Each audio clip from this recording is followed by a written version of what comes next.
We all seem to be stressed to our breaking points with the pandemic hitting globally. Is there any way that we can help to support our health during this time, without letting the stress get us down even further? We know the obvious ways of protecting our health. We hear those repeatedly. Mask up, get vaccinated, stay home. Yet, we all know that it is not possible to stay home all the time. Not all of us have the type of job that can be done by telecommuting. Also, we need to get to stores for groceries, pay bills, kids have school and activities. So who sets these guidelines? How are they supposed to be followed? What can we do to support our health at this time when it is needed the most? COVID-19, Delta variant, and Omicron all are making a huge impact on our everyday lives. Now that we are heading into year 3 with this pandemic, life has become different. Our lives have had to change in ways that one would never have thought they would. This has become the new normal. Combined with the millions of questions to be answered, that get no response, we feel lost, alone, helpless, and sick of it all. Most of us do not know if it is a severe cold we have, the seasonal flu, or if we have been struck by the pandemic. You are not alone. How is anyone supposed to cope with all of this? How do healthcare workers deal with their jobs and then their own personal lives also? The point that is being made is that you are not alone. We are not alone. We are all going through this pandemic together. No one is lucky enough to escape all aspects of this pandemic. We all experience different aspects and deal with them in our own ways. I really need to stress that no one is alone. Talk to a friend, a neighbor, or a family member. When you need someone to listen to you, call a therapist and make an appointment. The sooner this pandemic and all the variants end, life will be back to normal. The problem is, none of us truly know what normal is anymore. This pandemic will live on in our minds for an extremely long time, and some of us may have a hard time not living under all the cautions. You first.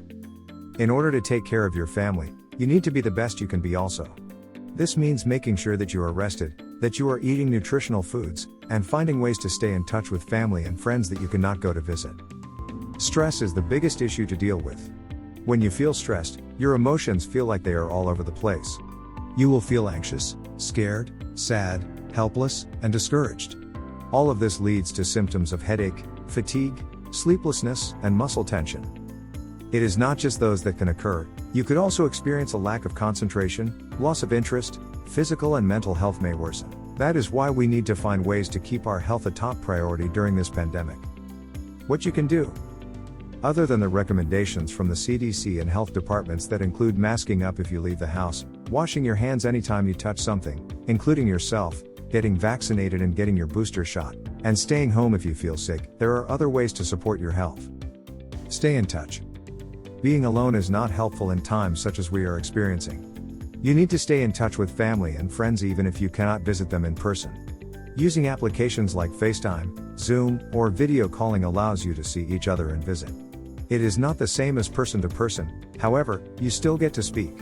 Same as seeing your friends, speaking with them on the phone or through video calls will help ease that feeling of loneliness. Eat healthy options. As easy as it would be to just drive through the drive-up window, you can do better than that. Nutrition through food is the best way to feed your body all the vitamins and minerals you need. Being home so much of the time now gives you a chance to search out new foods and attempt new recipes. Try eating healthy snacks such as popcorn or fruit. You could even have vegetable sticks. You can even eat smaller meals throughout the day. Then you are not overfilling yourself and feeling tired. Exercise and stay active. There is an old adage that is still one of the best to follow. A body in motion stays in motion. A body at rest stays at rest. Your body needs to move to burn off the excess calories. Getting exercise can mean something as simple as walking up and down the stairs a few times. Mask up and go walk outside. If you live in the country, you could even take a walk without the mask on. This will help you feel invigorated by the fresh air. The walks do not have to be long distance. The simple step of moving around helps your body to function and work the way it is meant to. Taking your dog outside to run and play also gives you exercise. Take the kids with you, get them some fresh air, and exercise. Sleep well. Sleep is an important factor that will help your body feel rested and work the way it is meant to. Try to get at least 7 hours of sleep per night for those between 18 and 60 years of age. According to the National Institute of Health, the immune system alters sleep. That sleep also aids in the immune system working properly. If you have a difficult time falling asleep, staying asleep, or just sleeping more than a minimal amount of time, some suggestions include putting the phone down at least an hour before you want to go to bed. Stop drinking anything with caffeine by early afternoon, and know even chocolate has some caffeine in it. Do not consume sugary or sweet foods 2 hours before bedtime. Take a warm shower to help your body relax. Take vitamins and supplements if needed. Sometimes, we do not get everything we need from the foods we choose. Remaining indoors takes away from the sunlight our bodies need. That may seem hard to believe, the sun does help people to feel happier and more awake and attentive. Vitamin D can help. Taking vitamin E can help your skin as well as many other things. What you could be missing can be replaced by taking the vitamins and minerals. Mental health. If you begin to feel out of sorts, depression kicks in, or you start to have other negative thoughts, please contact someone that can help you through this time.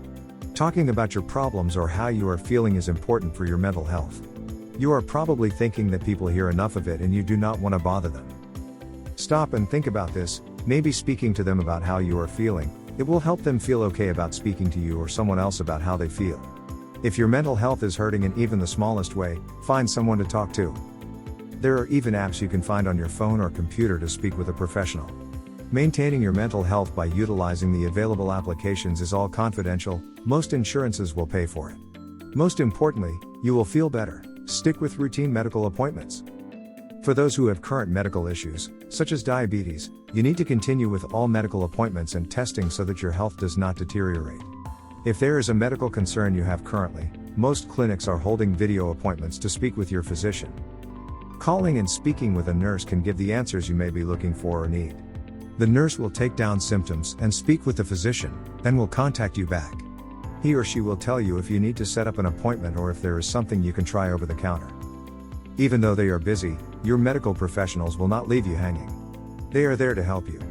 You need to take the time to unwind from a busy day and all that has happened in your life to that point. When you take care of yourself, you will be able to take care of others, such as your immediate family. You will be able to help your friends, coworkers, and others as they need help. Do not ever be afraid to try and help others, as it could be helpful to you also. Being alone or isolated from friends, family, classmates, and other supports can make being out of work or school particularly challenging. Make sure to connect with others at a distance as much as possible. Use the telephone, video conferencing, and other forms of messaging and communication to keep in touch, and schedule time with others. Help children to connect with friends.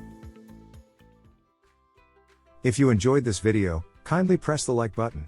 Also, don't forget to subscribe with notifications on, so that you don't miss out on videos like this. Thank you for watching.